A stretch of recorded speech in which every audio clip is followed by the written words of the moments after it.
Hi, Elisa. I'm really happy that you're joining us.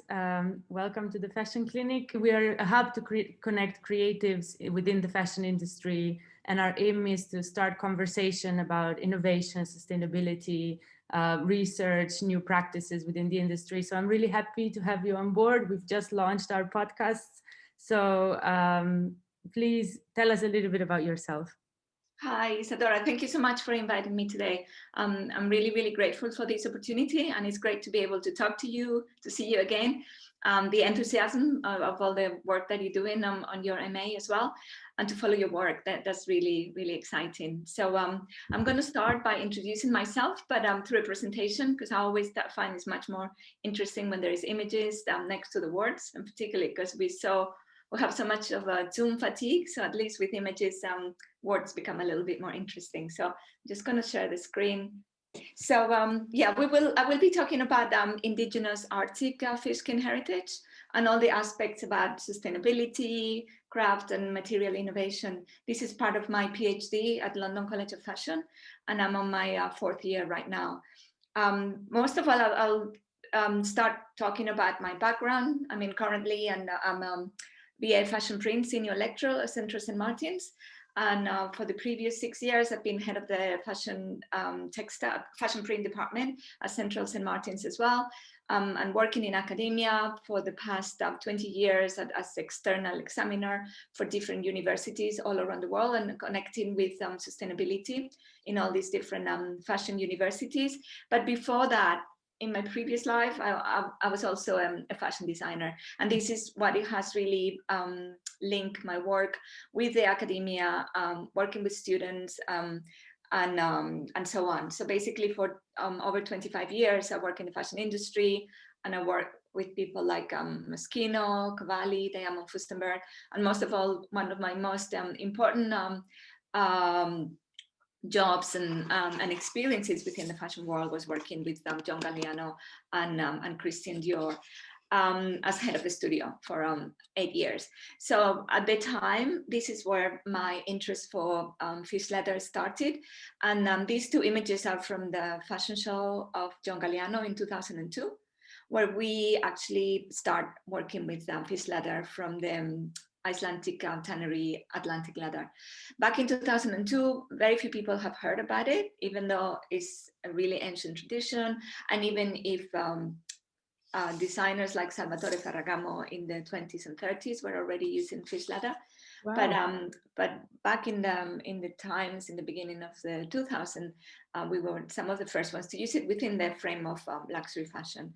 So that was quite interesting. And that was because Galliano was always so much interested on working about indigenous communities and working and traveling all around the world, sometimes physically, sometimes through the collections. And that was part of my work. I mean, I was already working as an anthropologist and working in fashion, because every fashion show involved looking at a different community, whether if it was Alaska, whether if it was Mongolia, it was India, it was Africa. And we worked within that. And my job was to keep John inspired in so many different ways. I worked with a whole bunch of students, and we had like a laboratory. The students came from all around the world. I kind of did some headhunting in different competitions and different universities. And we had like a worldwide selection of the best students who have become incredible designers and have done incredible careers. So that was my job, spotting those talents and making sure that we could make the world travel through our collections. And we did it through textile manipulation. We did it through knitwear, accessories, telling stories and so on, and sourcing some really interesting fabrics. And in this case, was going to Première Vision with Marie-Cécile Genin, who was a fabric sourcer, and meeting Atlantic Leather and finding about these materials and use them in quite an unusual way. You can see a salmon leather jacket on the left and a pair of perch trousers on the right. So John always used unusual materials in unusual shapes as well. So this, yeah, I agree. You did this holistic approach to design. It's look at it from different, really combine all the research, and that's why the collections are so strong and so powerful with the story. I agree. Beautiful. And the thing working with John was that obviously you will never get bored, because every season was something different, and you were traveling sometimes physically, but most of the time through libraries and through research, but and through materials, but also mixing things. In this case, we were looking at what would have happened if a family of Inuit people would have landed in Paris in 1950s during the New Look time. Yeah. Dior, and so all the shapes were inspired by the new look of Dior, but then all the materials were just like kind of Inuit inspired. So that was really, really interesting to be working like that. And I would have never thought that now I would be working with anthropologists, and the combination of what happens before it gets connected later on in life. So this is why also for students, you asked me about today, how can you ask people, and how can students get inspired about things and look at different things.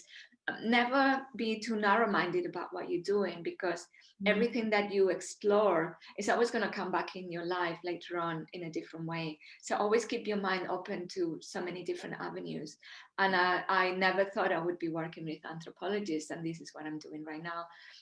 But I was working with John, which was a sort of an anthropologist of fashion somehow. Yeah. Probably the biggest fashion anthropologist. So so that's really, really interesting. And yeah, just keep your mind open. That's one of the most important things. So this is how all started somehow. I also had my own collection as well. So that really helped me to understand everything that I did with so many other designers. How could I filter it through my own aesthetics? And that really helped me a lot with my work with students as well. I mean, I learned a lot by having my own collection, but I made a lot of mistakes as well, financially, most of all. So I'm really able to help my students now as well, and to give them advice for those who starting, they want to have their own business and so on, to be cautious about certain things, but also to be really creative on certain others, and just try to be very individual, which I think is the most important thing nowadays as well. So yeah, all these different experiences made me what I am right now, and there will be many more. I mean, I'm currently working with some incredible people at the Smithsonian, and anthropologists, cartographers that which have done so much in their lives, and they still do so many other things as well, and really inspire me to think that hopefully, I mean, I will reach to an age where people are thinking of retiring and they're still doing different things, and they're different projects. So I think all these things are really important. But I completely agree with you. I think that the most powerful thing we can do now is connect different industries and, look across just the fashion industry and see what we can bring together, what we can do together for the innovation of the future. Absolutely. Yeah. And what we have as creative people, we have so many ideas, and we have the ability to connect people as well, because we work with suppliers, we work with designers, so in a way, we're very good at connecting people, and having this special kind of a mind, and a really creative mind, and futuristic. I mean, we are always looking at trends, so we can see what could happen. If we mix that with scientists who are really good in the laboratory, if we mix that with anthropologists who are really good at looking at the past, and working with human relationships and nature, if we working with the cartographers who look at the world and how is that distributed, then it's incredible all the things that we can manage to put together. I absolutely agree. Yeah. So, and this is what made me start the idea of, I mean, I was already working at Central St. Martin's for over 7 years. And I thought, okay, I need to, I need to start studying again. I need to go into a deeper level of research, and a research that a collection would have never let me, because, we used to make like 4 collections per year. And there was hardly 3. I mean, if we had 6 months, we're lucky, but 3 months were most time that we had, and that was really, really not enough time to research into themes and to research into materials and so on. So a PhD gives you a framework of like between 4 to 5, 6 years to look at a subject, and that seemed perfect to me. So at the time, I just thought I really wanted to look at how in the past a lot of different Arctic communities all around the world, who were connected by the fact that they live by the sea, the ocean, the rivers, they were all indigenous cultures. They were part of the nature, and they were just part of this culture where they actually lived in an incredible relationship with nature and animals, and they were using the resources that they had there. So they had the ocean or the rivers, they were fishing, they were doing a subsistence kind of economy. They would never fish more than what they needed. And whatever they fished, they would just use it to make their garments. So the waste that could have been the skin that they were not eating, they would just tan it always with natural materials, and they would just make the most incredible clothing. Yeah. So I start looking at relationships from all these different communities, and that just made me travel, in this case physically, and also again through libraries and through books and so on, to all these different communities of indigenous people who had these so many things in common. I mean, there were the Herzen of the Northeast China, which they live across the Amur River, and the Amur River is kind of the natural border between China and Siberia. And right on top of the Amur River from China, you've got the Nanai people in Siberia, who have very similar abilities, working with the fish skin, and so many connections as well, like as cultures and languages and so on. So these people here, I mean, which you would call the subarctic, because that's not Arctic. Then you have the Ainu, which are very connected, and if you follow the Amur River, you just go into the Japan Sea, and then you just see Japan, and then the island of Hokkaido, which is right there, which is the same angle. And then you have the Ainu people in Hokkaido, who were also practicing their craft of making garments and accessories with fish skin. And then right there, and the connection also with Alaska through the Bering Strait, those Siberia, the Bering Strait, and then you've got Alaska, which at the time they were continents and they were joining together. And these people have been connecting with each other before the colonizers arrived, before the Russians arrived into Russia, or the Americans arrived into Alaska, or the Americans bought Alaska. All these people were already in connection, like people from the Aleut Islands, people from Russia in the Bering Strait. There was this communication before, like kind of more cultures like Russians or Americans and so on got into both Alaska and Siberia. So these people were communicating as well through the trade of fish skins, as well as like an incredible material. So that was really, really interesting for me to look into that as well, and to look into all these different communities. So so there was a lot of things that they had in connection. Also but the material was one of the things that for me was very interesting. But also the fact that all these people, through colonization, they had to suffer a lot of different issues. I mean, all these people were nomads, were living of subsistence economy, where they would just fish whatever they needed for the winter and the rest of the year. And then when the imposing cultures, like the Japanese arrive into Hokkaido, or the Russians arrive into Siberia, or in Alaska, or the Chinese arrive into the Herzen area, or the Russians into all the Nanai area. What they did, they forced these people to stop their nomadic lives. They put them into work in the land. These people have never been farmers, and they forbid them to do their practices of like subsistence fishing, for example. And there's still some issues in areas like Hokkaido, when it's still forbidden for Ainu people to fish, which is it's part of their rights as natives as well. So there's still a lot of issues. Also the Sami in Scandinavia as well, which they also use fish skin now.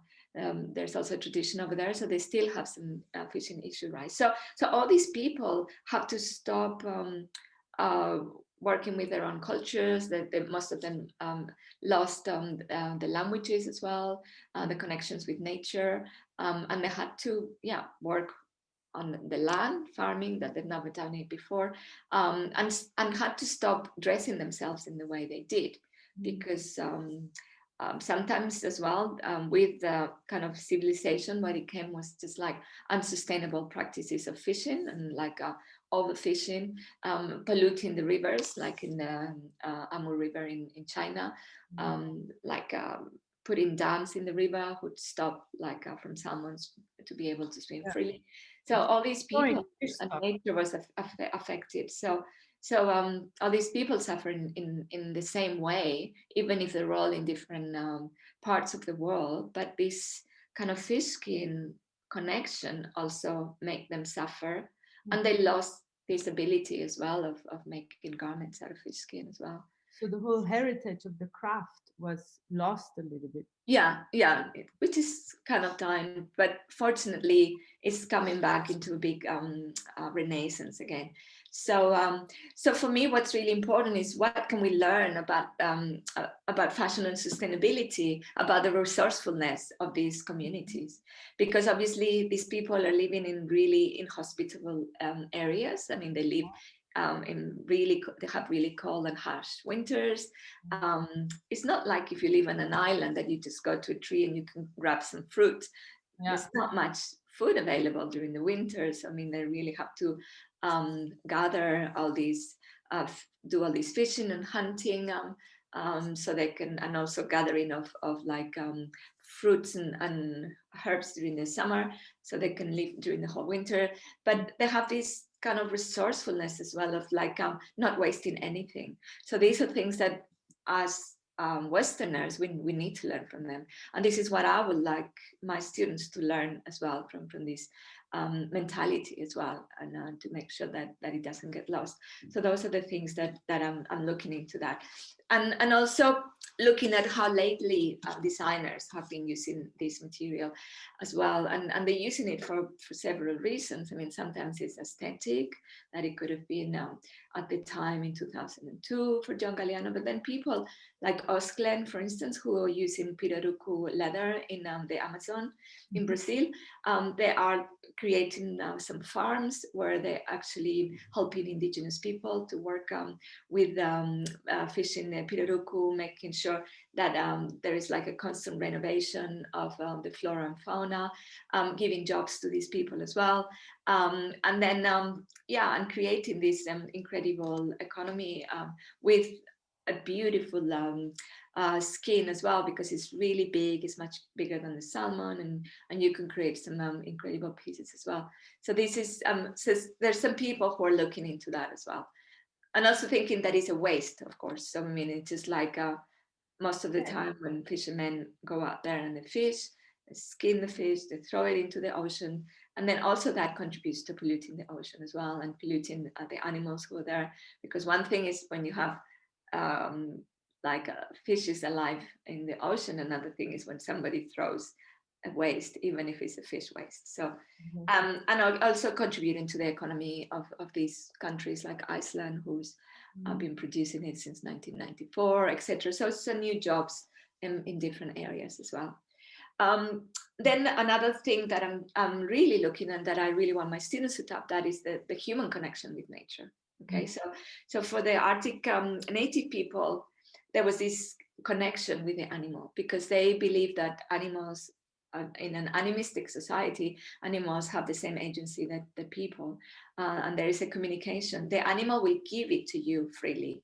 So the salmon will offer himself to you, so you can feed yourself and your family.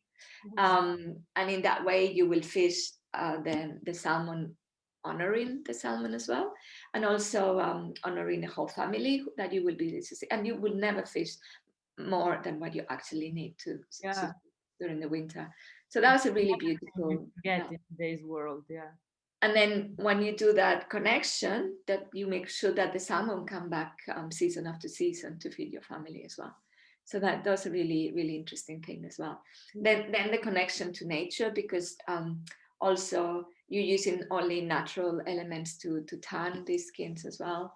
And then and you're wearing it, and you become, these people think that you can become a salmon by wearing a salmon, and you can have all these abilities that the salmon has as well. On top of that, the salmon can really protect you out there as well. Like when men were out there hunting, the salmon will protect them, and then the women will give all these incredible properties when they were tanning. It would take them days to tan the skins, and they would put out all their love into the garments of their husbands to protect them when they were out there hunting. So imagine the beauty that you are making this salmon skin coat for your husband, that your husband feels protected out there because you're wearing a garment that your wife has done for you.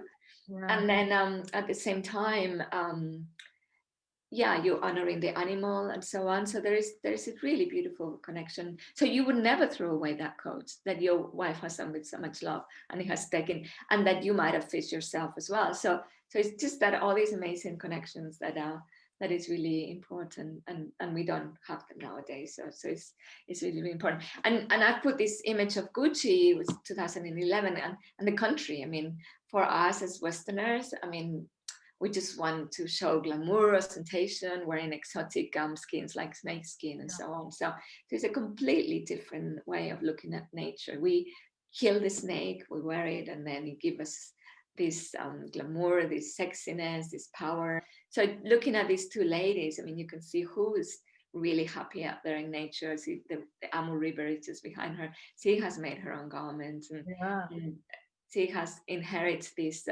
craft from her grandmother. So it's just really an incredible difference between these two women here. So I think that's somehow really, really important. So part of my PhD has been bringing these indigenous people into areas where where they live and where this fish skin craft is still alive, and making sure it doesn't get lost. So for instance, Iceland is another country where Icelandic people used to make shoes out of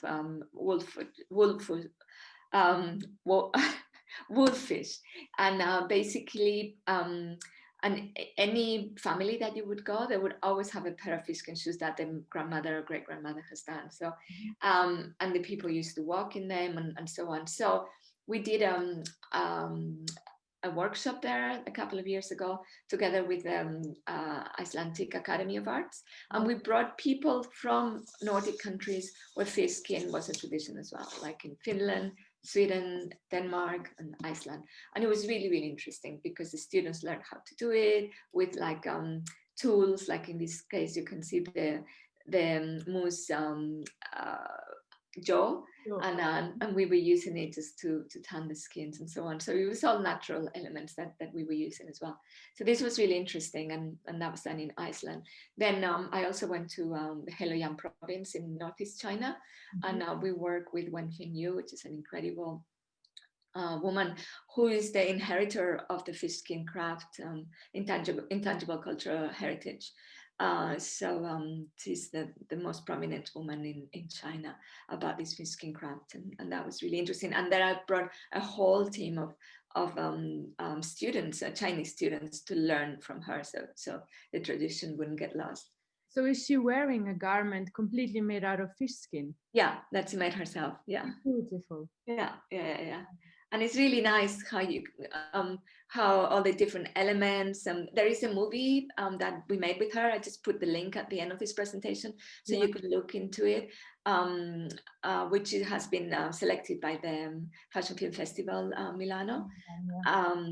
And it will be featured next week. So, but it's so you can see how everything is done and how she positions the skin and all the different symbols of all the elements is put into them and so on. So it's really, really fabulous. It was great to work with her. It was an incredible privilege. Then we went to Japan and the Hokkaido Island in Nibutani Ainu Museum, and then with another. He's not Ainu, he's Japanese, but he's been living there for over 30 years in Hokkaido. He was, Mr. Takano was teaching us how to make an Ainu salmon boot as well. So again, from the whole salmon, we tanned the skins and then we made a boot. So that was really interesting as well. And in that case, I took a whole range of Japanese students from different Japanese universities who came with us, and they joined us there. So that was really that was fabulous. Yeah. the tanning process? What are the steps? Yeah, they're really different in each of them. Like for instance, in Iceland, we were using a combination of like rapeseed oil and egg yolk, and we would just putting them together and so on. So that was the technique that Lotta Rame, this Swedish woman, has been doing it for again over 30 years. Then in the case of China, we were using cornmeal flour. And the cornmeal will soak the kind of the oil of the skins, and then we were using this machine, which is like a big pair of scissors, and that would really take off the oil, and then there's always a lot of rubbing days rubbing. And then in the case of the Ainu, what they did, they would smoke the skins. So they would create this fire in the chise, which is the Japanese Ainu traditional house, and within that fire, then the skins would be there for 5 days, and that smoke would just kind of like cure, the same way you do like a smoked salmon, you would smoke your skins as well. So we had these really crispy sort of skins, which is really, really interesting. And then the last one that I did was during the COVID lockdown. And when I was doing my field work in Alaska last year, I met June Pardue, which is an Alutiiq indigenous woman from the Kodiak Island in Alaska, and she contacted me during the COVID time. So it was the first one to say, "How are you? How are things?" And then I said, "Oh, okay. So what's happening right now? What do we need? How can we learn from these people at a time like this about resilience?" And we were all at home; nobody could do anything. And I said, "June, would you like to do a workshop online on fish skin tanning?" And she said, "Sure." And she's on her 70s, but she said, "Oh, my granddaughter can help me with Zoom and so on." So she's done over 20 fish skin tanning workshops. Her name is June Pardue. Wow. And she during the lockdown and afterwards. So it's just been incredible, because she has really managed to pass on this technique to people all around the world as well. So that was really, really interesting now, working with her. And not only that, during the workshop, she was doing a lot of storytelling, and she was just like telling us so many stories about her community, and that was wonderful. It was exactly what we needed at a time like that. So. I agree. I think right now, in general, in fashion, we need to get inspired by the stories, by find that love again in clothing, not just something that we quickly forget, but really these stories are so powerful. And yeah, absolutely. So that was great, and she was very engaging with all of us. So that was really, really good. And the public was very different from museum curators to amateur tanners, students, in indigenous people in really small communities in Alaska. Lots of really different people. So that was really, really interesting. And then there is the work that all the students that have participated in my workshops are doing. And this is really interesting because, for instance, Andrea Liu, who graduated a couple of years ago from the BA Textiles at CSM, she produced an incredible collection with fish skins, and she won lots of different awards on sustainability. She was weaving the fish skins, and that was really interesting. Then there's the work of Fonin Bao that graduated 2 years ago from Central St. Martin's Fashion Needs. And Andrea came to Iceland and learned from Lotta. Fonin came to China, being herself Chinese, and she learned from Wenfen Yu. And then she came back to London, and she was doing crochet and mixing the skins that she got from Wenfen Yu and crocheting them together. And it was really interesting. And her work is featured in the movie as well. Yeah. So you can see her work later on. Then there's always Solveig as well, of course, from Polymoda. And Solveig, being Icelandic herself, she joined us in Iceland for the workshop. And and what she really tapped into was into her ancestor connection as well with the fish, because I mean, being from Iceland, everybody has some sort of connection with the sea. Her grandfather recently passed away, but he was a fisherman, and so it was kind of like a tribute to him and his passion for fish and like the kind of fish flies he used to make himself. So she used all the fish skin from the fish leather from Atlantic leather, but she also used a lot of things from her own culture, like all the big needs and so on. And it was really important for her to tap with her own culture and with her ancestors as well. So that was really, really interesting. And then there's Joseph Boone, who actually he did his own collection already before we met on fish skin at Central St. Martin's, but he's been following me all around the globe, and he's been my right hand, creating all these workshops, and also having somebody of the same year group of the other students is so much easier to relate with them. Yeah. And he also afterwards went to the Slade. He did the MA, and he introduced fish leather as well into his own work there. So that was really, really interesting. And then there's Soning Zhang, who he also did the workshop in China. And what he has done afterwards, he has created a lot of fish skin workshops himself in London. So that's been really, really interesting. And he's been doing now in China with the lockdown in different universities.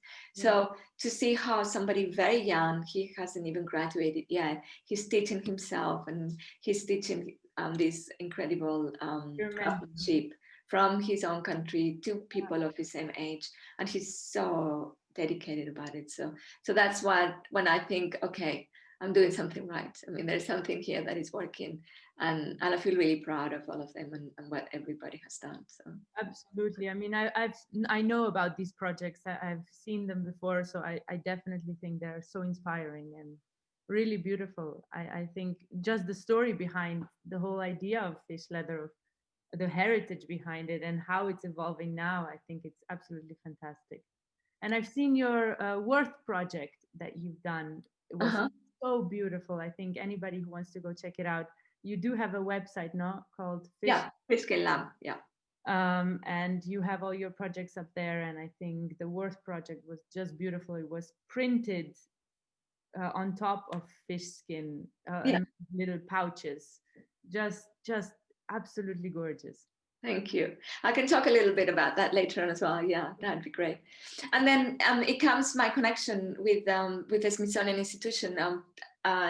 Last year, before the pandemic, and I was so happy. I was so lucky about this. I got a Fulbright scholarship where I had the opportunity to work during 3 months with the Smithsonian Institution in Washington at the National Museum of Natural History, and then in Alaska later on. So I work at the Arctic Studies Center with one of the most prominent Arctic scholar out there in the world, which is William Fitzhugh, and his whole team, Stephen Loring and John Cloud. And I was so lucky to be able to work with these people and to get introduced to Arctic anthropology and ethnography and archaeology from the top people in the world. So, and they really opened their museum collections to me.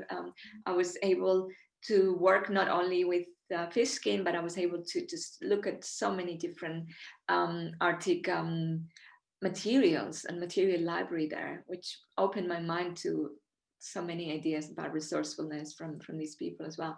And they just share their knowledge in a way that I've never seen from anyone else. Sometimes in fashion, you can see so many rivalries, and you can see, or even in academia, things can be kind of difficult, but I've never met so many generous people with the knowledge, with everything they have. They've shared everything with me, connection with so many people. It's been amazing. So I've been really, really lucky to still work with them. So that's really, that was an incredible time of my life.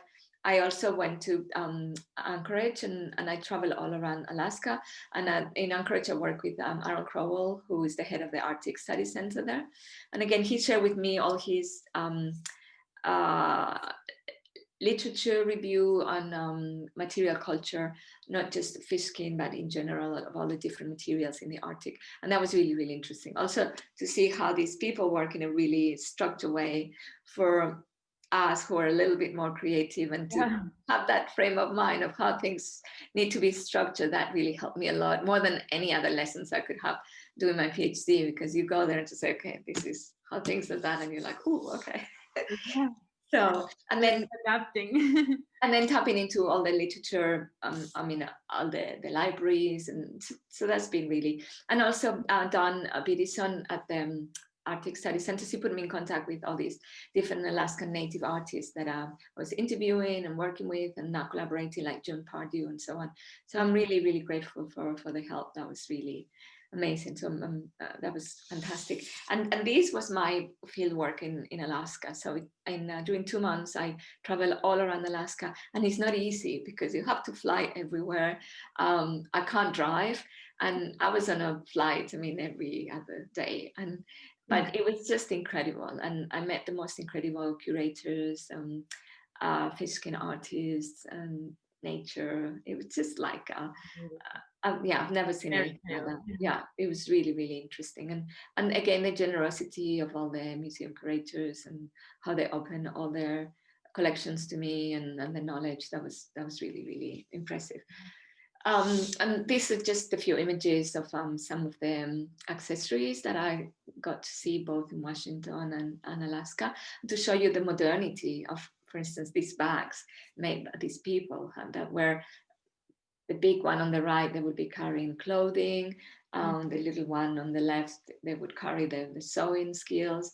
So each of them had a different, like the one at the bottom, they would put food in there, fishes or berries. And so each of them had a different purpose. But the beauty of each of them, because they're exquisite, also they're all made with waterproof stitch, so things won't leak. And the combination of materials, like on the one on the right hand side, you can see the trout and the salmon and all the different patches, how they're done. So it's just really incredible how. So what is a water resilient stitch? It's a stitch that it really is waterproof, because the way you sew it together is really tight, and it won't let that anything goes in. And sometimes what they put in between the stitch was some grass. So it means that the grass and the stitch will make that nothing will go in there. So it just, and it made it windproof more than anything as well. So for instance, for some of the parkas, then you won't get any wind going through that as well. The qualities of fish skin, it's waterproof, it's quite resilient, strong, or? It's actually not waterproof. I have been doing a lot of laboratory analysis about that, because I've read it somewhere, but when you actually work with it, you realize that it's not actually. It's very windproofed. I mean, so it's really, that's why they would make all the parkas, because it's very wind resistant. But the fish is meant to be in the water, so when there is in the water, it goes into its own kind of medium. So it's very breathable. So that's some of the. So it means that it's really good for shoes, because when you're wearing shoes, basically you can. They make you breathe. So for instance, when Nike was making those sneakers, they're very healthy because your foot can breathe, unlike with some of the plastic materials that we wear right now. But it's not waterproof. There's other Arctic materials like gut skin, who's actually waterproof, and that's because it's made with the intestines of like seals, for instance, and the intestines, they're not meant to leak, because if anything leaks from there, then we're fucked up. So, but it's very resistant. It's much more resistant than cow leather, and it has a really long life. Doesn't matter. I mean, these pieces are from 18th and 19th century, and they just look amazing. So they're very, very resistant. So there's lots of different things about them as well. So this is some of what you were talking about. The pouch here on the left is I did it with the Worth project, and with that project I was looking into new ways of working. I mean, like working with digital print, but using water inks as well, in order not to be much more sustainable. And then it's gonna be actually in an exhibition at the Smithsonian Institution next year in November, and it's going to be placed next to another Athabascan fish skin bag from the museum, just to look at how my work has been very much influenced by all the research work that I've done working in collections. So because obviously museums are like repositories of information, but they don't want to be just for researchers. They're very interested in artists and educators and students and so on, native people, of course, to go back and tap into their own culture. So they want to show how different artists are working with these materials in different ways. So And that, compare the development process, no, to see what fish skin leather can be now, yeah, what can be, and definitely. yeah.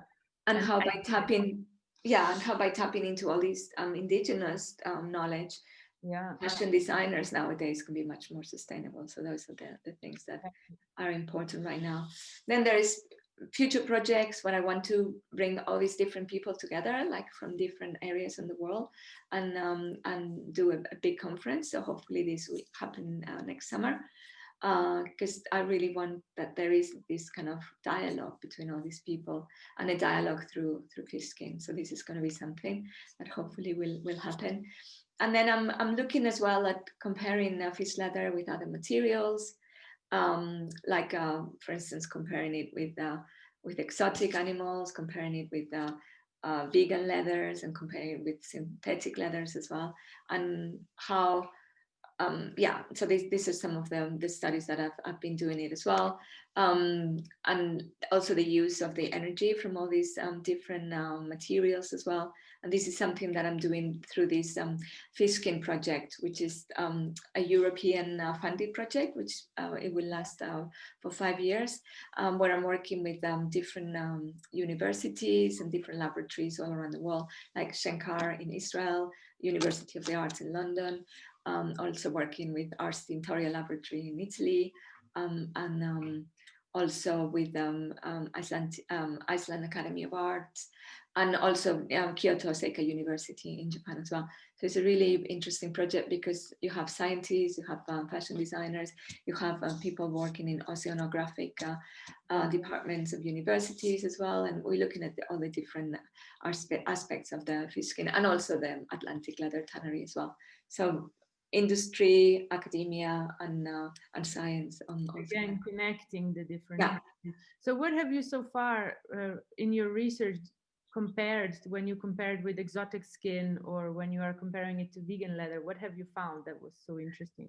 Well, there's lots of things. For instance, in the case of fish leather, we actually fish salmon, and it's something that we eat, and the skins we waste. So it's a waste of the food industry. In the case of exotic skins, we farm solely for the skins, because very few people eat snakes, very few. So you don't know many people out there eating snakes all around the world. So in the case of the vegan leathers, they're also using vegetable waste, like for instance, pineapple. So there's the pineapple leaves. But in the case of like synthetic leathers, for instance, it's all laboratory, and it's like all chemics that it will go into our skins, and it will go into nature afterwards as well. So then there's the threats to biodiversity, and we have to be very careful. For instance, the kind of salmons that we use, Atlantic leather only uses farm salmons from like certified Nordic farms. We have to make sure that we don't, that you're not using wild salmon that you catch out there and so on. In the case of indigenous people, they do it. They do catch their own amount of salmons that they are allocated every year, but they do it for their own subsistence, the way they used to do it in the past. And then they use the skins to produce whatever they want to do it with it, for those people who are reviving this craft. Then in the case of like crocodiles or snake skins, the trade of all these exotic animals, it really is a big threat for the biodiversity. And in the case of obviously vegan leathers, they don't use any animals, so that's not a problem. Same thing with the use of synthetic leathers.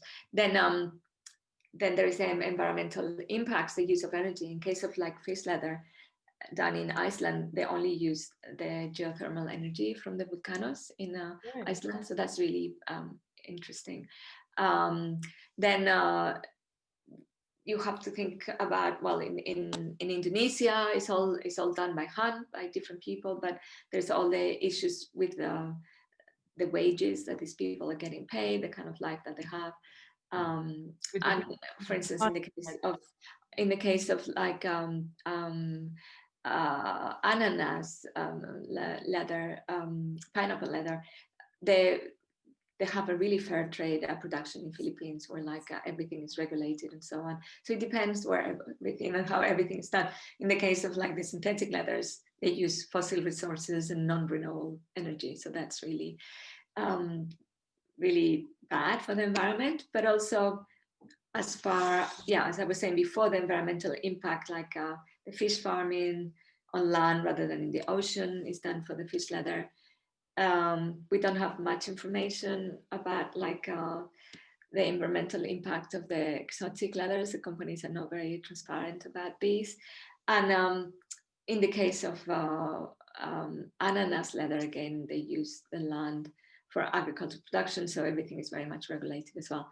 But in the case of synthetic, I mean, we know that all the microfibers is shed and then they threat the environment. So there's a lot of things that have to be in consideration as well. Again, the animal impact that we were talking before. For instance, the snakes are cut open alive, so it's really quite dreadful as well. And and the human impact. I mean, fish leather, for instance, can give a lot of jobs to, for instance, third countries like Africa, to women, and empower women with these jobs. And the same thing that is happening on these farming communities in Philippines for the pineapple leather. So I think, okay, sometimes the human impact is the human health as well of these microfibers from these synthetic leather. So there's a lot of like all the different things that are coming as well. And through this project, I've been working a lot with laboratories. That's how we came up about the resolution that fish leather is actually not waterproof. So those were some of the things we were doing, all the water resistance and so on. And these are things that you couldn't do on your own unless you have a laboratory behind. A laboratory who's specialized on actually working with tanneries and working with leathers and making sure that certain leathers are waterproof or not. So the resistance of the color. I've done a lot of natural dyes as well, and we've been testing with them. So there's quite a lot of things, and also working with Japan. I'm doing a lot of traditional dye, like all these indigo dye as well. So that's been really, really interesting. I'm working with crafts people all around Japan. That was fantastic. And this is the movie that I wanted to share with you. So this is it's the official selection of the Fashion Film Festival Milano. So anybody who wants to watch it, they've got the Vimeo link in there. So this is a little bit for me. This is my website where you can see all the different projects that I've been working on. I'm still working, and many more that they will come up. That it never stops. So you can have an idea of everything I've done. So thank you so much. This was so beautiful. Thank you so much for sharing. I've been really curious to actually know about your work, and I already knew that fish skin is an innovative, sustainable material, but just to get to understand a little bit all the processes and the story behind was really nice. Thank you so much. And I think also the anthropological point of view of fish skin and the influence it can have on the future. I think it's really beautiful. And I love the idea of connecting different industries, working with scientists, working with in laboratories to analyze. And I wish you all the best of luck with your research. What are your plans for the next few years? Keep working within the anthropology realm, keep working with indigenous people, and keep making the fish leather much more sustainable, because right now most of the fish leather is tanned with chrome, so we're trying to tan it with vegetable tanning techniques, try to introduce more of the natural dyes, and then all the natural techniques for the digital printing and so on, and making sure that the industry actually welcomes this material and it trades fish skin for exotics. We're not saying stop using cow leather and use fish leather, because they have really different qualities and view, and they're much smaller. But you can definitely stop using snake skin, which looks very similar to fish, and then you can do it in a much more sustainable way.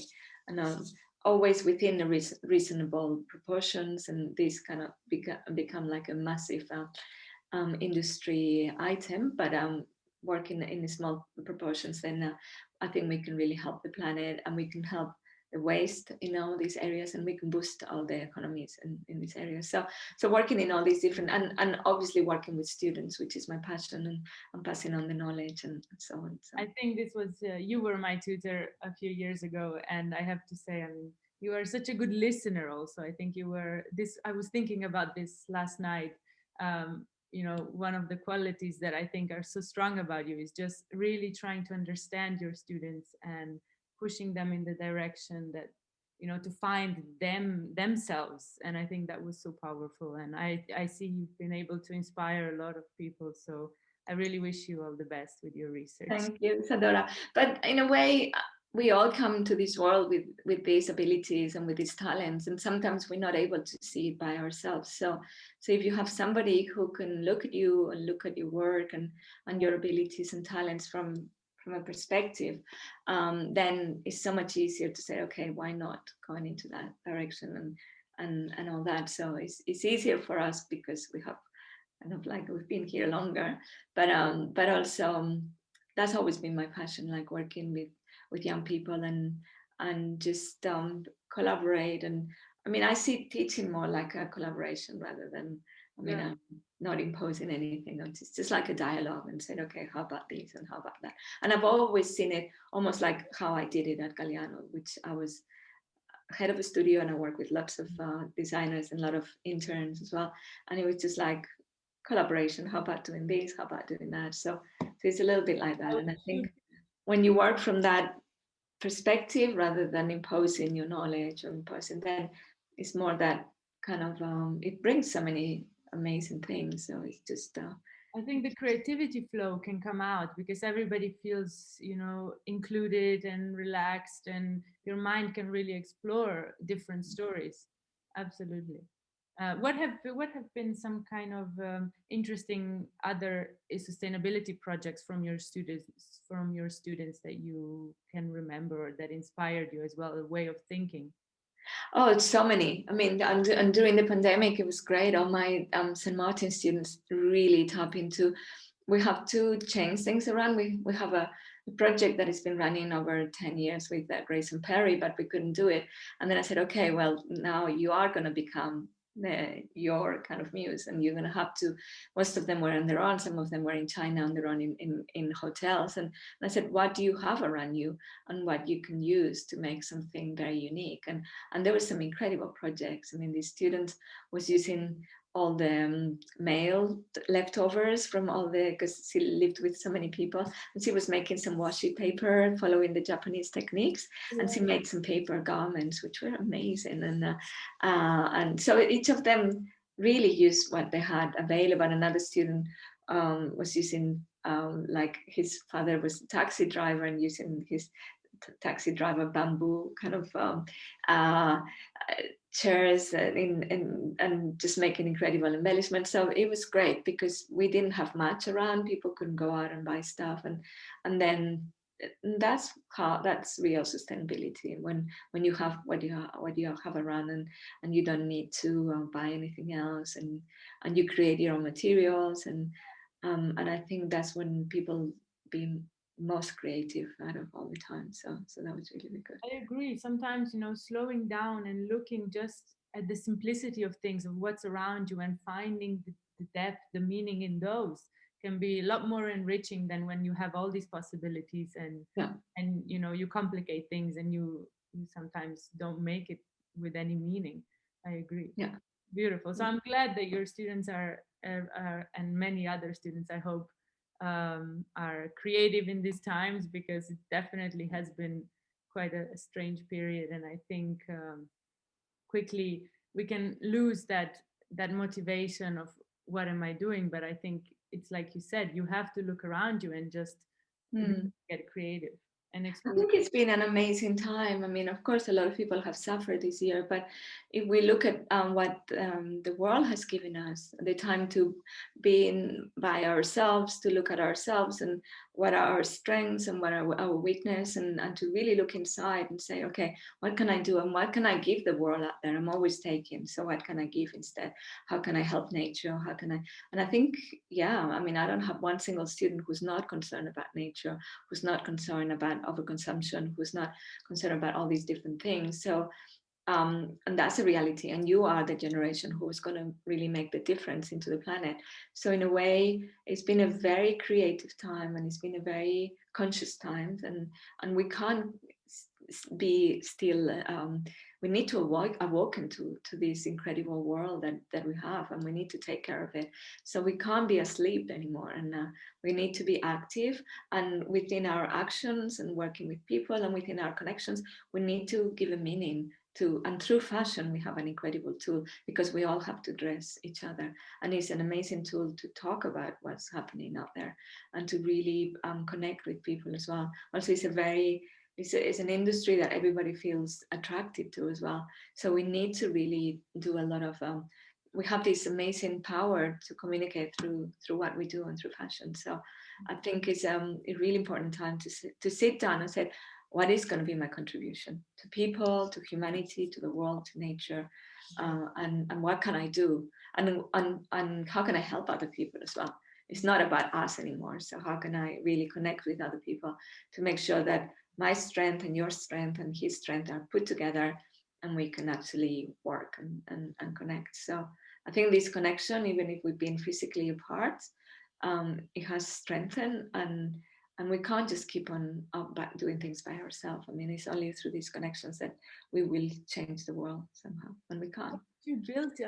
I wanted to ask you this for a while, actually. How did you build your team of research? How did you find the people to work with? And it's always years. I mean, and that's really important as well. Always keep the connection, because I'm a nomad. I left home when I was 16 and I never went back. I've always had very strong connections with family, my friends from 5 years old. But every place I've been, for me, has always been really important to keep the connection that everybody I've met. So if I studied in London, then when I moved to work in Italy, then in Paris, and all these people, I always brought them with me. And I've always, yeah, and when you talk to people and said, would you like to do this? People jump into it and say yes. Like, for instance, the platform for the Horizon 2020, I just called to all the universities I've been working in the past. Katrin was one of my interns at John Galliano, and now she's the head of the Icelandic Academy of Art. So, I mean, this is why I said, I mean, we chose the best people out there who were students at the time and who became like big leaders in fashion and so on. So at the end of the day, it's all these different people. And Senkar, I've been teaching over 16, 17 years. So he was working with them as well. The laboratory and working in Italy, and we've been collaborating as well. And Kyoto Seika, he's an alumni of Central St. Martin's as well. He's always keeping the connection, and you never know how these things will come across. And then being able to, and then of course all my students now, I mean, all these incredible, the movie was done with Joseph Boone, who traveled all around with me around the world, and then Zhong Yin Zhang and Fanny Bao, the three of them St. Martin's alumni. So I'm always here, and my students know that they can always count on me, and I know I can always count on them. So I'm growing, they are growing, and the indigenous communities are growing as well, because we're giving them the visuals and new opportunities for them to teach, to show the craft, and to thrive with what they've been doing for centuries. So at the end of the day, it's always a win-win for everybody. And on my own, I could have never done any of this. So I'm only a connector. I mean, and within this whole thing, I'm just connecting people. And through that connection, miracles happen. So that's that was such a beautiful conclusion. Thank you. Really well said.